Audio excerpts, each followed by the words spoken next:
तो बेटा ये जो हमारे पास पेपर है, this is one of the most recent paper, GC आपके पास Cambridge O level paper 4 two June 2025। 1 hour का टाइम होता है, नॉर्मली हमारे पास 4 क्वेश्चन होते हैं और हम यहाँ पे मिलके देखेंगे सारी की सारी चीजें, ठीक है। इसमें जो पहला नंबर पे हमारे पास क्वेश्चन है, दैट वाज फाइन, इसमें कोई ऐसा प्रॉब्लम नहीं था, छोटी छोटी चीजें वो मैं देखूंगा, आपके साथ डिस्कस करूंगा। Question number 2 was related with titration.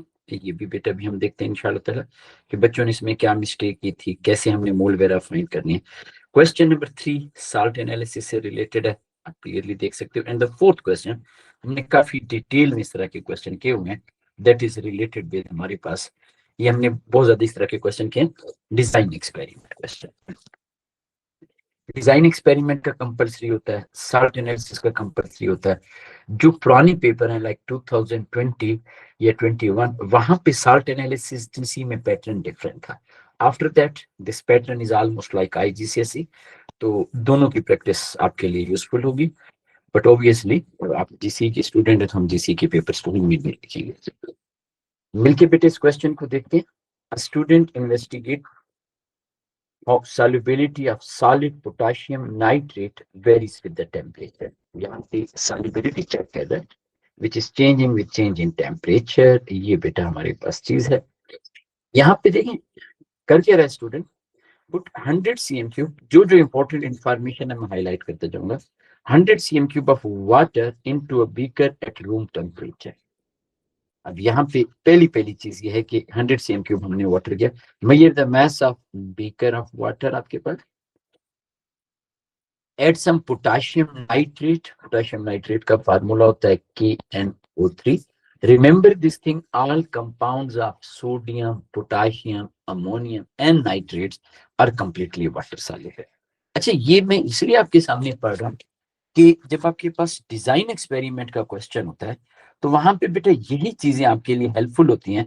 आपने इन्हीं चीजों को इसी पैटर्न पे लिखना है। अब आप देखें ना कैसे वो स्टेप बाय स्टेप आपको इंफॉर्मेशन दे रहा है। स्टेप्स, अब देखें जब भी हम सोल्यूशन बनाते हैं, it is very very important. जो बच्चे नॉर्मली ये चीज मिस कर जाते हैं, स्टीयरिंग, स्टीयर वो कर रहा है mixture until all potassium nitrate जो है dissolves. Repeat step 3 and 4 until the small amount of undissolved solid remains. देखिए बेटा, एक एक चीज आपने गौर से देखनी है। हमने यहाँ पे स्टार्ट किया रूम टेम्परेचर पे, लेकिन आप एक चीज नोट करें, हमने रूम टेम्परेचर को रिकॉर्ड नहीं किया। This is very important thing. अपनी क्वेश्चन को जब हम प्रैक्टिस करेंगे तो आपको खुद बहुत आइडिया हो जाएगा कि कौन सा ट्रिक होता है, कौन सी चीज होती है which examiner can ask later on. हम डिटरमिन कर रहे हैं solubility. Solubility mean how many gram of solid potassium nitrate dissolve.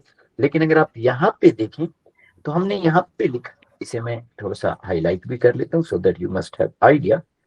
A small amount of solid remain undissolved in आपके पास beaker, this is the important thing, कि आपके पास कुछ ना कुछ undissolved है। Begin mass of beaker and water, potassium nitrate, repeat 1 to 6 using the water at different temperature, okay fine। Calculate the mass of potassium nitrate dissolved water। अब यहाँ पे उसने कह दिया कि calculate the mass of potassium nitrate in water at each temperature। आपके पास the student does not make an important measurement, state the measurement student should make। देखिए बेटा, आपने ना जब स्टार्ट किया एक्सपेरिमेंट को, तो एक्सपेरिमेंट स्टार्ट किया bye dissolving potassium nitrate in water, लेकिन हमने कहीं पे भी ये चीज मेंशन नहीं की कि हमारे पास रूम टेम्परेचर क्या था। जाहिर है एक स्टैंडर्ड रूम टेम्परेचर होता है 25 degree Celsius, but it's not compulsory when you are doing this experiment in the lab, regardless whatever is the part of the world, वहां पे टेम्परेचर फ्लक्चुएट करता है। तो initial temperature, room temperature record करना, it was very very important, जो कि student ने record किया। आप यहाँ पे देख सकते हो।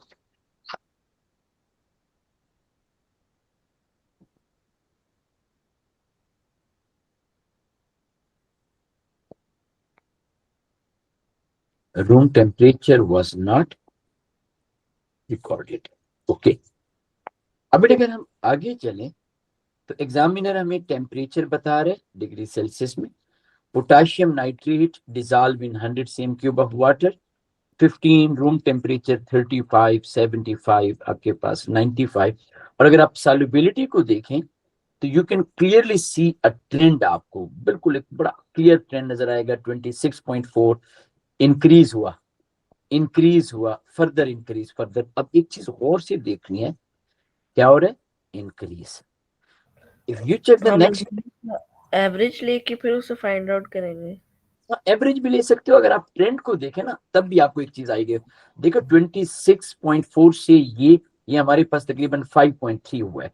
लेकिन अच्छा, अगर आप दूसरा आसान तरीका है, अगर हम उसे कैलकुलेट करेंगे वो कितना इंक्रीज है वो कितना इंक्रीज हुआ है, तो हम उसे वो भी अब इंक्रीज उससे कर पैटर्न हम देख लेते हैं। बिल्कुल देखो, अब यहाँ से 31 से जब आप जा रहे हो तो यहाँ से लेकर यहाँ तक आपने तकरीबन जो है 23 पॉइंट, बल्कि 23 पॉइंट आपके पास 2 आपने इंक्रीज किया है, ऐसे ही। अब इसका मतलब है कि मिनिमम जो है वो इससे ज्यादा होना चाहिए, क्योंकि देखिए ना यहाँ पे आपके पास पहले नंबर पे 5.3 था, फिर 23। इसका मतलब है जो नेक्स्ट है हो सकता है वो 30 हो, जस्ट एक एग्जांपल दे रहा हूँ, 35 हो, एनीथिंग। और आप यहाँ पे देखो तो यहाँ पे बहुत बड़ा डिफरेंस आ गया। तो इट मीन के कोई भी नंबर, एनी नंबर आप यहाँ पे अपनी मर्जी से ऐड कर सकते हो। लेट से आप इसमें 30 ऐड कर दें, 35 ऐड कर दें, and you can put that number. दूसरे नंबर पे जिस तरह आप कह रहे हो कि हम इनकी एवरेज लें, एवरेज डिवाइड बाय 2 कर लें, उसमें छोटा सा प्रॉब्लम होता है। वैसे एग्जामिनर आंसर को एक्सेप्ट कर सकते। प्रॉब्लम क्या है? ट्रेंड ये है कि by rise in temperature solubility में जंप ज्यादा आ रहा है। देखो ना 5.3 से आपके पास ये, इसी तरीके से 152 से 225, इट्स ए बिग डिफरेंस आपके पास जी। तो आपने कोशिश ये करनी है कि 23.2 आया है तो आप एक रफ से एक नंबर ले ले, लेट से आप 35 इसमें ऐड कर देते हो एंड यू जस्ट राइट कि 90.0, ऐसी ऐसी रैंडम सा कोई नंबर जी। तो नॉर्मली इस तरह के क्वेश्चन में examiner always provide us a range of temperature, sorry range of solubility, तो कि एक, जरूरी नहीं होता कि एग्जैक्ट सेम होना चाहिए। नहीं नॉट एट ऑल। आप ये जो होता है ना इसमें एक फिक्स, कोई हमारे पास हार्ड एंड फास्ट रूल नहीं है। देयर इज तो no hard and fast rule कि जी आप इतना टेम्परेचर इंक्रीज करोगे तो इतनी सॉल्युबिलिटी इंक्रीज होगी। तो एक हाँ, बस एक रियलिस्टिक एस्टिमेशन करनी होती है। यस एब्सोल्युटली राइट, बिल्कुल ऐसे ही है जी। हाँ, अगर ये हमारे पास ग्राफ होता और हम ग्राफ प्लॉट करते तो फिर कंपलसरी था फ्रॉम द ग्राफ जो वैल्यू आती वो हम वहां पे पुट करते। यहाँ पे हम एक बस एक रियलिस्टिक वो एस्टिमेट करेंगे लुकिंग एट द ट्रेंड, और विद रिस्पेक्ट टू दैट हम ये देखेंगे। ये आपने एस्टिमेट कर लिया। अब यहाँ पे देखें, the student observed that when the solution made at 75 degrees Celsius is left at room temperature, the solid appears in beaker. Explain why. अब आप डेटा को आप गौर से देखिएगा, क्या कह रहे हैं एग्जामिनर हमें? एग्जामिनर हमें कह रहे हैं 75, कितना डिजॉल्व हो रहा है 75 पे? 152.4। रूम टेम्परेचर पे कितना डिजॉल्व हो रहा है? 31 point this 731 point. So it clearly indicate that the solubility at room temperature is much more lesser than the solubility at 75 degree Celsius. इसका मतलब है कि अगर हम उसे छोड़ देंगे, जिस तरह आपके पास चाय का कप है, कॉफी का कप है, आप उसे थोड़ी देर के लिए छोड़ दें तो उसका टेम्परेचर डिक्रीज होना स्टार्ट हो जाता है। when temperature is decreasing, room temperature पे लेस सॉल्युबल है, the extra one will be आपके पास क्रिस्टलाइज्ड, क्रिस्टल फॉर्मेशन स्टार्ट हो जाएगा। तो चूंकि आपके पास क्वेश्चन 2 स्कोर का, you must need to write the two things. पहली चीज आप ये लाजमी स्पेसिफाई करेंगे कि हमारे पास टेम्परेचर डिक्रीज हो रहा है, क्योंकि जो टेम्परेचर ये बता रहा है that is higher than the room temperature. अगर वो 15 डिग्री सेल्सियस है, that is lesser than the room temperature. तो हम लाजमी ये स्पेसिफाई करेंगे कि हमारे पास temperature is decreasing, so solubility of potassium nitrate is decreasing, extra potassium या potassium nitrate is less soluble at room temperature than soluble at 75, so extra potassium nitrate will crystallized। तो हम यहाँ पे लिख देते हैं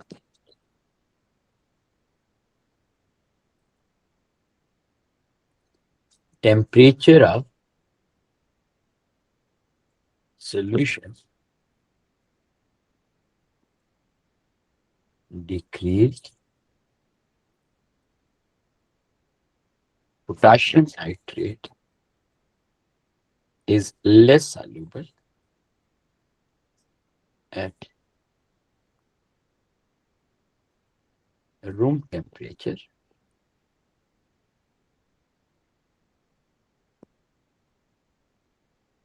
as compared to 75 degrees Celsius.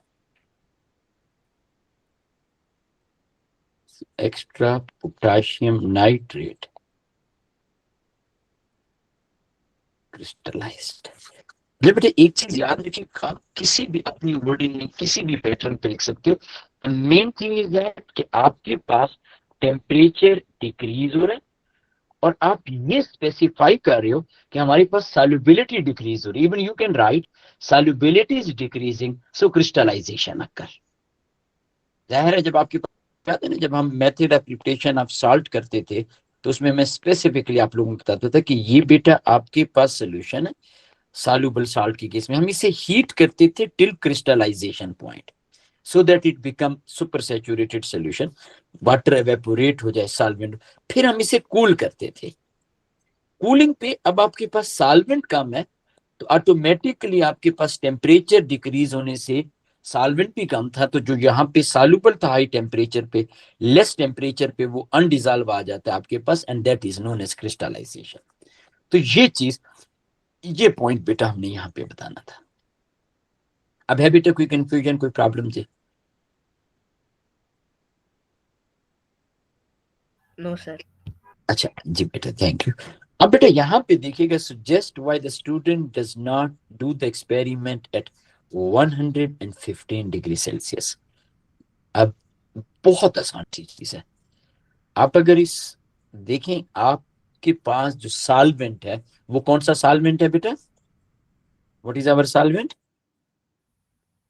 Water. The water water है। would be boiled. Yes good, Water. बिल्कुल सही कह रहे हैं बेटा। अब यहाँ पे ना छोटी सी हम इसे मॉडिफिकेशन करेंगे। मॉडिफिकेशन ये करेंगे कि हमारे पास हम सोल्यूशन को हीट कर रहे हैं, एम आई राइट?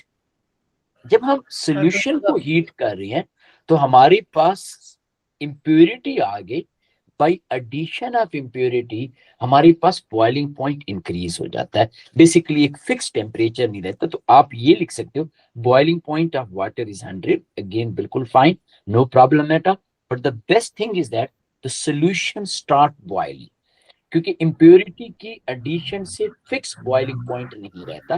तो we are trying our level best to write the best answer.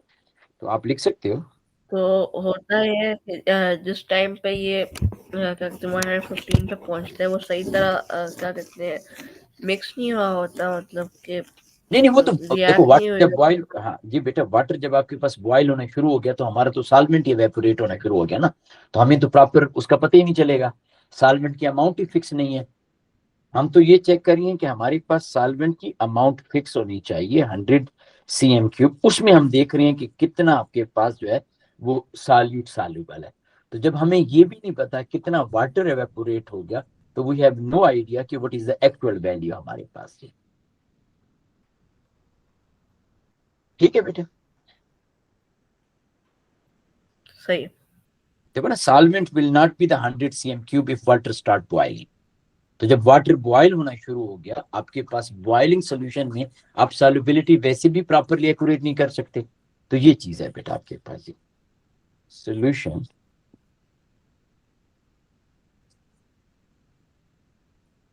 Start boiling. अच्छा, क्योंकि 100 एक्यूरेट नहीं होगा तो हम यहाँ पे सिर्फ अपनी ईज के लिए, टू अवॉइड एनी वो contradictory information, we are writing above 100 degree.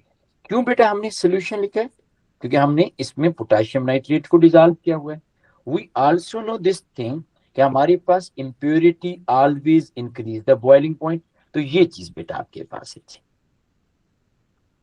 Explain why the method the student uses give higher value of solubility than the true value. Higher value of solubility mean more amount is dissolved.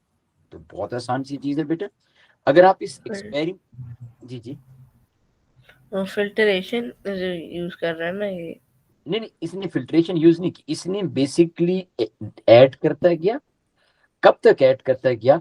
Till you can see कि हमारे पास सम solid remain undissolved आपके पास। ही देखे ना, यहाँ पे देखें, ये मैंने स्मॉल अमाउंट ऑफ सॉलिड आपके पास। अब हमें अच्छा हाँ। ये एक्यूरेटली नहीं पता कि जो अनडिजॉल्व सॉलिड है वो कितना है बेटा।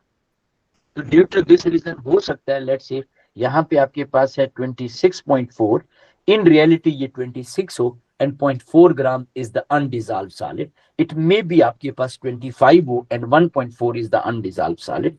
तो आप यहाँ पे इसी पॉइंट को लिखोगे कि हमारे पास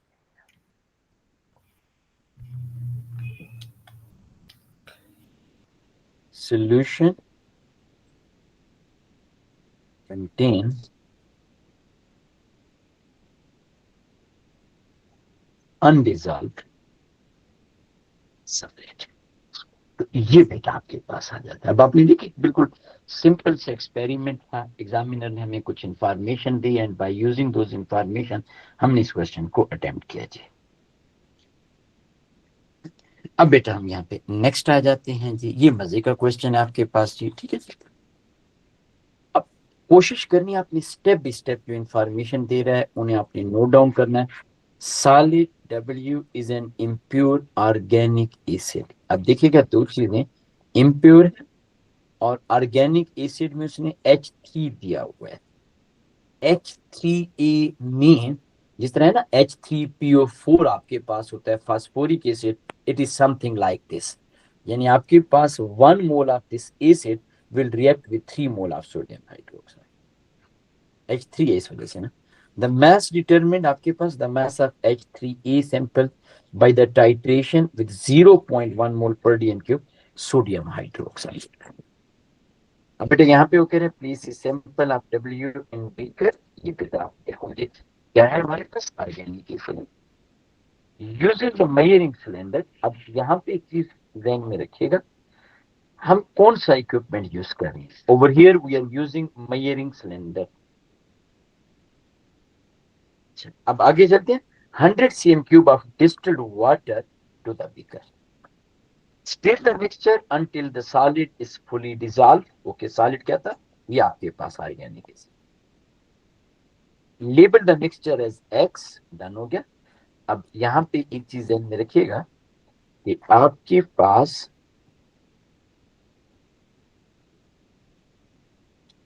ये बेटा आपके पास 100 cm है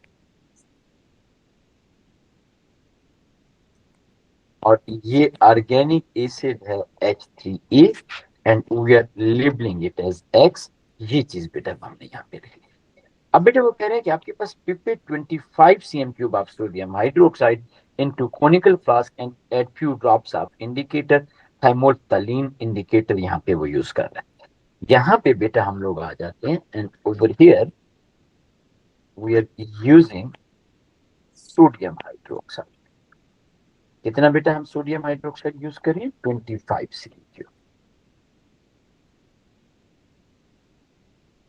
एनीवे पिपेट के जरिए देखो ना, आपने पिपेट हमने किया जी, पिपेट। अब सोडियम हाइड्रोक्साइड की कंसंट्रेशन उसने हमें ऑलरेडी बताई है 0.100 मोल पर डी। याद रखिएगा इसकी जो कंसंट्रेशन है 0.100। बाय द वे आप इसके नंबर ऑफ मोल भी फाइंड कर सकते हैं, एग्जामिनर हमसे आगे पूछेगा भी सही, but you can easily find. कैसे बेटा, आप सबको पता है number of mole is equal to concentration into volume. Concentration आपके पास है 0.1, वॉल्यूम 25 cm क्यूब है। हम cm क्यूब को डेसीमीटर क्यूब में कन्वर्ट करने के लिए 1000 डिवाइड करते हैं, तो your answer is 2.50 into 10 to raise power -3। ये बेटा हमारे पास आंसर आ गया 2.50 इंटू 10 टू रेस पावर -3। ये मैंने हाईलाइट इसलिए किया, ये ऊपर वाले से नेक्स्ट हो जाए कहीं आप उसमें। अब बेटा हम नेक्स्ट चलते हैं। नेक्स्ट वो कह रहे हैं फिल द ब्यूरेट की टैक्स। ये बेटा हमने यहाँ पे एक ब्यूरेट सी बना ली और इसमें बेटा हमने सोल्यूशन। एक्स कौन सा था, 100 सी क्यूब आपके पास ऑर्गेनिक एसिड। ओके, अब बेटा यहाँ पे वो कह रहे हैं कि जी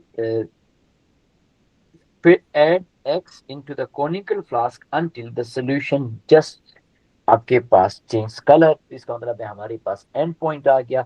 एंड पॉइंट के बाद repeat the titration two more time हमने कर लिया।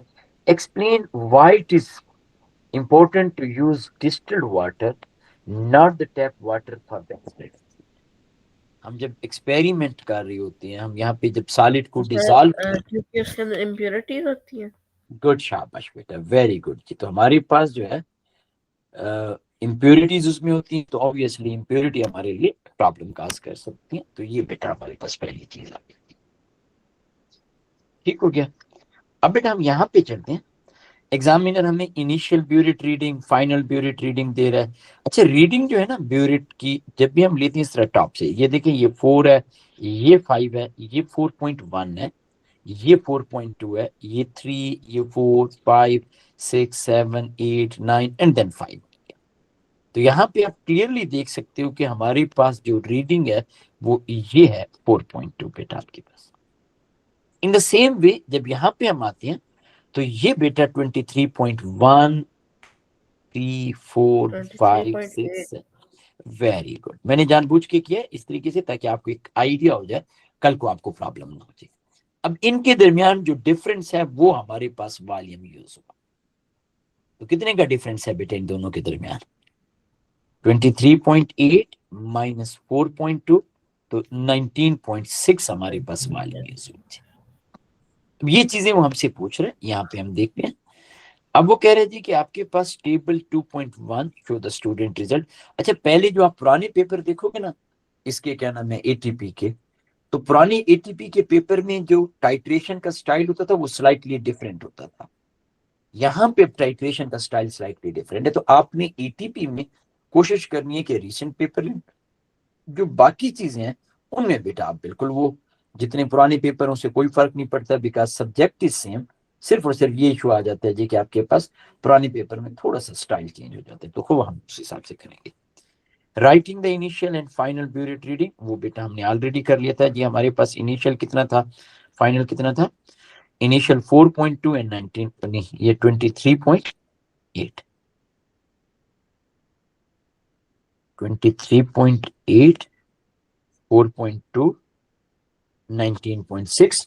अच्छा, वैसे इन दो का आप डिफरेंस देखें तो ये बेटा आपके पास 19 पॉइंट कितना आ जाता है बेटा, 1 आ जाता है। और यहाँ पे बेटा अगर आप देखें तो ये बेटा आपके पास 19.3 आ गया। अच्छा, कौन सी दो वैल्यूज क्लोज हैं? तो ये जो लास्ट टू वैल्यूज हैं, these values are much more close to each other, these values are the best. वैसे एक चीज एंड में रखिएगा, ओ लेवल आईजीसीएसई में हम ये कहते हैं कि जब बेस्ट टाइट्रेशन जो होती है they are within the range of 0.20। A level में ऐसा नहीं होता, ए लेवल में 0.10 तक हम आ जाते हैं। खैर, अल्लाह ताला आपको ए लेवल में भी ले इंशाल्लाह। यहाँ पे फिलहाल हम ओ लेवल की ही बात करते हैं। हम कहते हैं कि हमारे पास best titre values are within range of 0.2 याद रखिएगा, ए लेवल में हम पहले नंबर पे तो इसको 2 डेसिमल प्लेस तक लिखते हैं और वहां पे 0.10 होता है। ये मैं बात इसलिए ये छोटी छोटी चीजें बता रहा था, बच्चे जो है वो बात को चैट जीपीटी से पूछ लेते हैं। अब जाहिर है वो ए लेवल के हिसाब से बात को इंफॉर्मेशन बता देता है, तो इसका बेटा आपने लाजमी ख्याल करना है। अब बेटा वो कह रहे हैं कि एवरेज वॉल्यूम, अच्छा इट इज ऑलवेज बेटर कि आप एवरेज बेशक कैलकुलेट कर लिया करें, वरना आपको पता है कि इन दो नंबर के दरमियान एवरेज क्या होगा, 19 विल रिमेन सेम। तो ये बेटा 19.2 आ गया। Calculate the number of mole, वो बेटा हम लोगों ने कैलकुलेट किए थे 2.50 into 10 to raise power -4 mole. ये देखिए बेटा हमने यहाँ पे ये कैलकुलेट किए, -3 था, सॉरी नॉट द -4।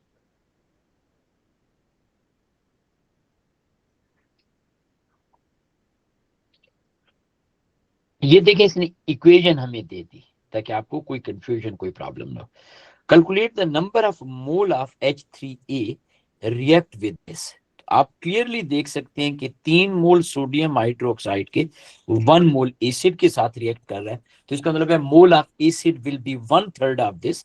आप बेशक अपनी ईज के लिए यहाँ पे इस तरह रेशियो मेथड भी लिख सकते हैं। You can right over here HA, over here you can write NaOH 1:3, 2.5 into 10 to raise power minus 3x, cross multiply 3x is equal to 2.5 into 10 to raise power minus 3, या x की value आ गई 2.5 into 10 to raise power minus 3 divide by 3। तो ये बेटा कितना answer आ जाता है? 2.5 divide by 3 हम कर लेते हैं, फिर वो 8.33 into 10 to raise power minus 4। तो ये बेटा हमारे पास आ गया 8.33 into 10 to raise power minus 4। अब बेटा वो कह रहे हैं कि calculate the number of mole of H3A in sample W। आपके पास बहुत आसान सी चीज है, इसीलिए मैंने बेटा यहाँ पे डायग्राम बनाई थी। डायग्राम से बेटा क्या है, आपके पास यहाँ पे जो एवरेज टाइटर वैल्यू यूज हो रहा है वो 19.2 है। इस 19.2 के अंदर जो आपके पास मोल है वो है 8.33 into 10 to raise power minus 4। Sorry, 100 में कितने होंगे? बेशक आप यहाँ पे लिख सकते हो रेशियो मेथड,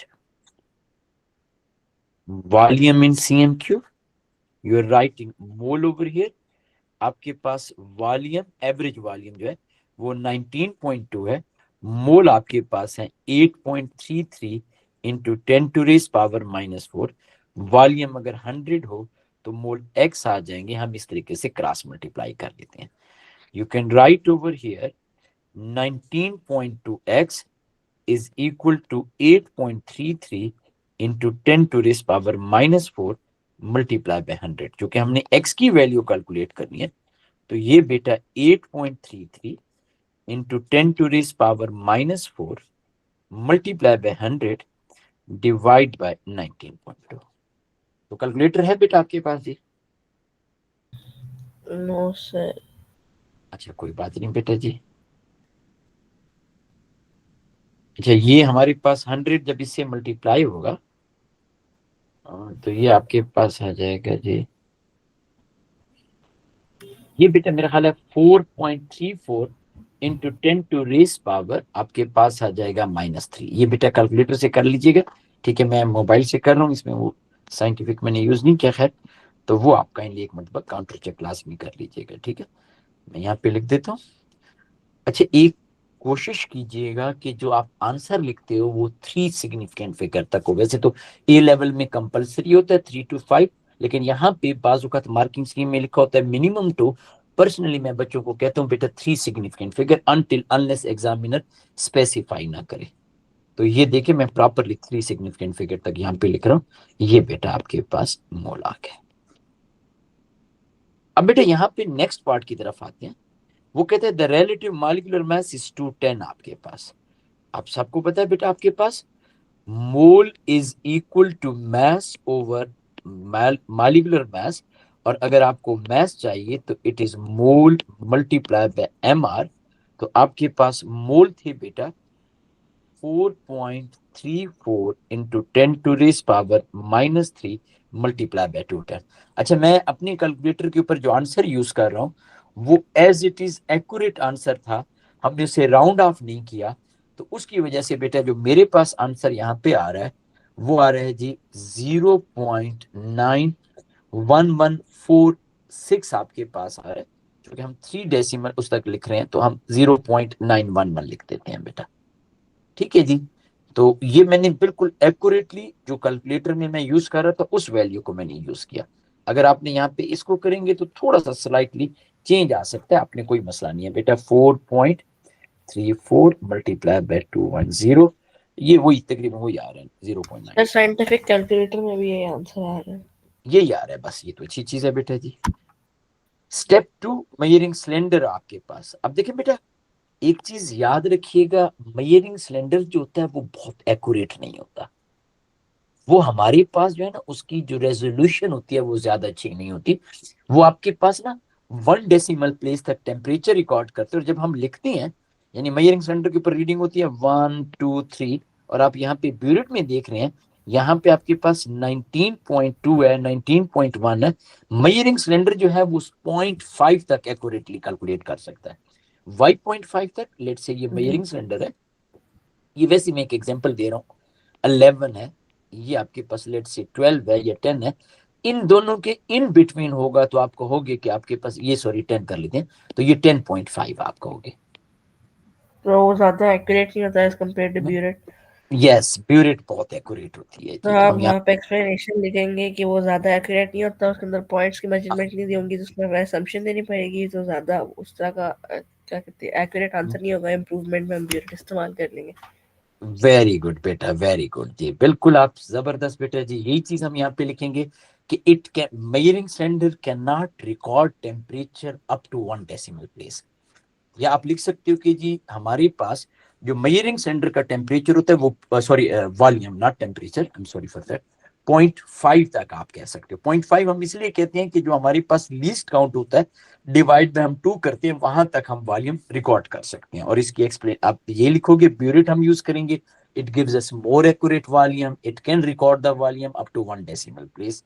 एक्सीलेंट बेटा जी, वेरी गुड। Before student आपके पास does the step 5, the burette is rinsed with the distilled water. Then X, explain why burette is rinsed with the distilled water. याद रखिएगा, burette या कोई भी चीज होती है जो आप लैब में ऑपरेटर्स यूज कर रहे होते हैं, उसके अंदर कोई इम्प्योरिटी हो सकती है, लेट्स से इवन डस्ट के पार्टिकल हो सकते हैं, एनीथिंग लाइक दैट। तो हम इम्प्योरिटीज को रिमूव करने के लिए डिस्टिल्ड वाटर यूज करते हैं। अब जब बेटा आपने डिस्टिल्ड वाटर यूज किया, तो फिर आप एक्स के साथ रिंस क्यों करते हैं? ये देखिए बेटा, आपके पास ब्यूरेट है, जब आप इसे वॉश करोगे तो यहाँ पे ना थोड़े से वाटर ड्रॉपलेट इसके अंदर आ जाएंगे, बहुत ज्यादा नहीं, few water droplet, something like this. अब जब आप इसमें एक्स डालोगे तो आपका सोल्यूशन डाल्यूट हो जाएगा। अगेन कोई बहुत बड़ा फर्क नहीं आएगा, बट स्टिल इन थोड़े से वाटर ड्रॉपलेट की वजह से solution will be slightly dilute. अब जब सोल्यूशन स्लाइटली डाल्यूट होगा तो हमारे पास टाइटर की वैल्यू ज्यादा रिक्वायर्ड होगी। तो इफेक्ट ये होगा कि हमारे पास मोर टाइटर वैल्यू, और इसकी बेटा हम रीजन क्या लिख रहे हैं, हमारे पास solution of x will be dilute due to H2O water droplet, जो भी आप लिखना चाहो, ये चीज आ गई। अब है बेटा कोई कंफ्यूजन, कोई प्रॉब्लम जी? No sir. अब हम यहाँ पे एक और उसकी तरफ आ जाते हैं जी।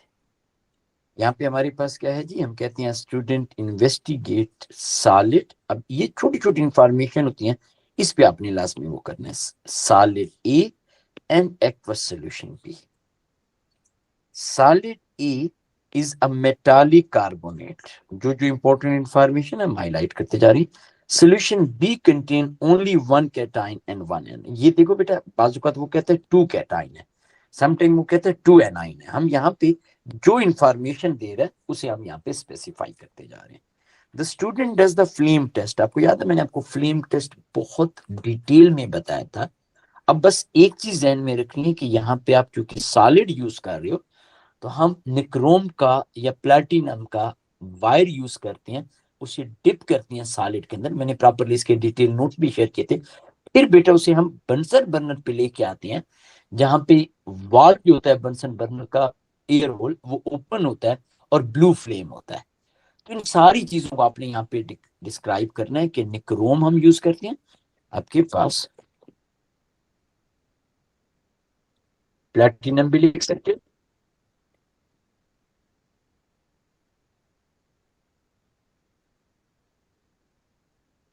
Solid, then place in blue flame off. ये ब्लू का बहुत अच्छे से मैंने आपको याद है, मैंने आपको बताया इसे रोरिंग फ्लेम भी कहते हैं। ये ज्यादा हीट प्रोड्यूस कर रहा होता है। ये कब होता है? जब हम ये बंसन बर्नर, शायद आपने देखो यहाँ पे ना, एक जब आप ओपन करते हो, एयर की सप्लाई ज्यादा हो रही होती है, तो कंबस्टन प्रॉब्लम होती है।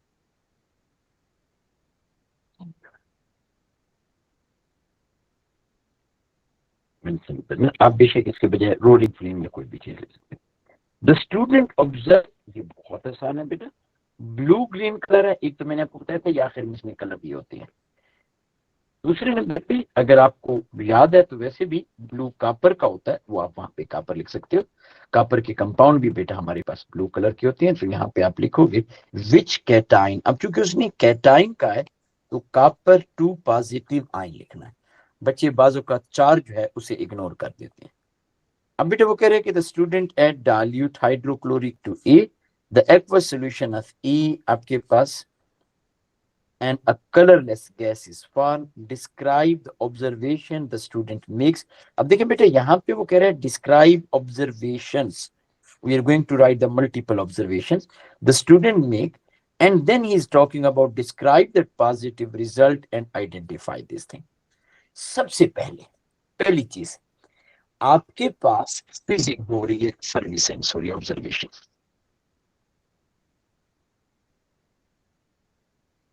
फिजिंग क्यों? कार्बन डाइऑक्साइड प्रोड्यूस हो रही है, service. Colourless gas, colourless bromine की वजह से। नहीं कलर कार्बन डाइऑक्साइड की वजह से। कार्बोनेट है ना बेटे ये हमारे पास, ये देखो उसने बताया हुए में कार्बोनेट है। अच्छा हाँ हाँ हाँ, सॉरी सॉरी सॉरी सॉरी। ठीक है। अब बेटे जब हमें ये पता चले कि अब आप कापर ऑलरेडी आइडेंटिफाई कर चुके हैं, तो सॉलिड एसिड आप ऐड कर रहे हो। योर सेकंड ऑब्जर्वेशन, इसका पहला स्कोर मिलेगा। Your second observation is solid dissolve. ये देखो आपके पास सॉलिड जो है वो आपके पास चेंज हो रहा है इनटू कापर का जो सॉल्ट है उसमें बेटा, तो मेटालिक कार्बोनेट कार्बन डाइऑक्साइड में चेंज हो रहा है। तो हम कहते हैं जी कि हमारे पास सॉलिड क्या हो गया बेटा? डिसॉल्व हो गया। इन एक्चुअली देखें ना, आपके पास ये इसकी इक्वेशन है, copper need solid with beta HCl aqueous, it is changing into plus H2O leak plus carbon dioxide. हमने पहली, हमारे पास कार्बन डाइऑक्साइड गैस, एक मिनट में यहाँ पे प्रॉपर लिख देते, कार्बन डाइऑक्साइड गैस प्रोड्यूस हो रही है। दूसरे नंबर पे हम कह रहे हैं सॉलिड रिएक्टेंट साइड पे, but there is no solid on the product side. आप क्लियरली देख सकते हैं प्रोडक्ट साइड पे हम यहाँ पे लिख रहे हैं aqua, it mean it is soluble in water. तो आप यहाँ पे लिख रहे हो सॉलिड इज। तीसरे नंबर पे जो साल्ट बन रहा है वो कापर का है। कापर का जो साल्ट्स होते हैं, कापर के जो कंपाउंड होते हैं, मेजॉरिटी आपके पास सोल्यूशन ग्रीन कलर के, सॉरी ब्लू कलर के होते हैं। तो आपके पास ब्लू सोल्यूशन, तीन चीजें, एफर्विसेंस आपको गैस की वजह से, आपके पास solid dissolve and blue solution. अब बेटा टेस्ट क्या है कार्बन डाइऑक्साइड के? It's very easy. Carbon dioxide के टेस्ट के लिए हम यूज करते हैं लाइम वाटर। रिजल्ट क्या होता है? लाइम वाटर टर्न्स व्हाट बेटा? मिल्की, चौकी, जो भी बेटा आप लिखना चाहें, ठीक है जी, ये बेटा आपके पास है। Explain how the student know that the reaction is finished. Observation देखें, ऐसी vivid observation, very clear observation कौन सी है? फिजिंग हो रही है, फिजिंग स्टॉप, एफर्विसेंट स्टॉप आपके पास सर है। फिजिंग हो रही है, सॉलिड डिसॉल्व हो गया, यही नहीं होता? सॉलिड डिसॉल्व, अच्छा चूंकि ब्लू सोल्यूशन बन रहा है, हमें हो सकता है कि एक्यूरेटली पता न चले कि अभी सॉलिड कोई अनडिसॉल्व है या नहीं है, लेकिन फिजिंग वाली जो ऑब्जर्वेशन है वो बड़ी क्लियर किस्म की ऑब्जर्वेशन है कि आपके पास जो बबल ऑफ गैस है वो नहीं नजर आएंगे आपको। तो that will be very very clear observation बेटा आपके पास है। ओके। ठीक है, तो हम इस तरीके से बेटा डिसाइड करते हैं कि हमारे पास क्या हो रहा होता है जी। यहाँ पे लिखते हैं हमारे पास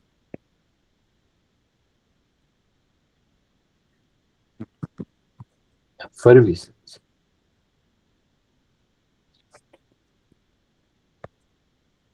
अब बेटे वो कह रहे हैं कि हमारे पास एक्सप्लेन और द स्टूडेंट आपके पास use the aqueous ammonia to confirm.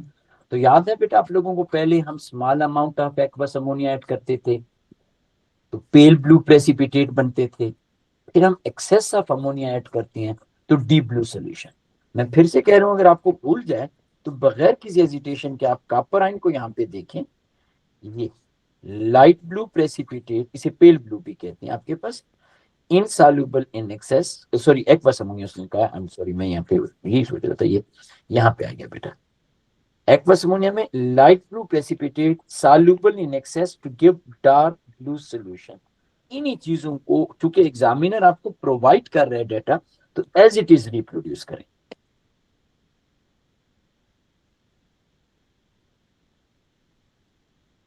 On addition of few drops of NH3 aqueous, normally हम पेल ब्लू, आप क्योंकि वहां पे पीछे लाइट ब्लू लिखा हुआ है, you can write light blue as well.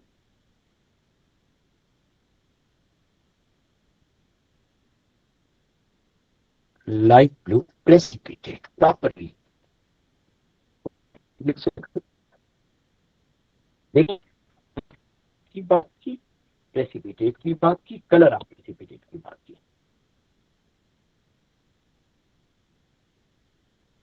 On addition of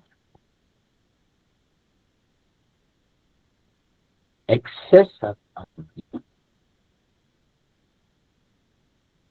अगर आपने पेल ब्लू लिखा तो you need to write pale blue, अगर आपने लाइट ब्लू लिखा है तो लाइट ब्लू लिखोगे। प्रेसिपिटेट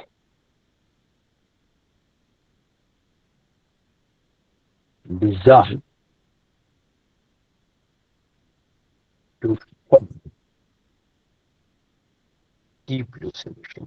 देखिए बेटा हमने एक एक चीज, एक एक पॉइंट लिखा। हमने ये लिखा है सर कि आपकी स्मॉल आवाज अमाउंट। बहुत कट रही है। अब ठीक है बेटा, जी बेटा, अब ठीक है बेटा, अब बेहतर है। यस अच्छा अच्छा, आई एम सॉरी, ये पता नहीं क्या है, पिछले कुछ दिनों से हमारा नेट का इशू चल रहा है, लेकिन मैं इंशाल्लाह तरह से फिक्स करता हूँ इंशाल्लाह तरह से। तो देखिए बेटा यहाँ पे आपने फ्यू ड्रॉप्स की बात की, आपने कलर ऑफ प्रेसिपिटेट की बात की, आपने यहाँ पे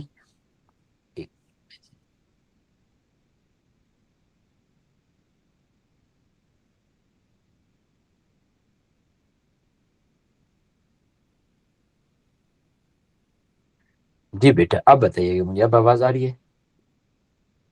जी सर आ रही है।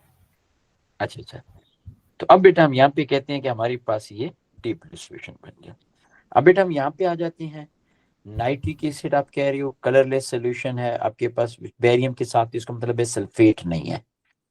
सल्फेट या सल्फाइड जो होते हैं बेटा वो हमें वो देते हैं, तो ये नहीं है। आपने नाइट्रिक एसिड ऐड किया, सिल्वर नाइट्रेट क्रीम प्रेसिपिटेट बने, it mean it contain bromide. और यहाँ पे sodium hydroxide aluminium foil, it mean nitrate are also absent, sulphate are absent, bromide are present. अब है बेटा कोई कंफ्यूजन, कोई प्रॉब्लम, कोई भी चीज, अब आखिरी क्वेश्चन बच गया है, वो आपने लाजमी खुद से करना है।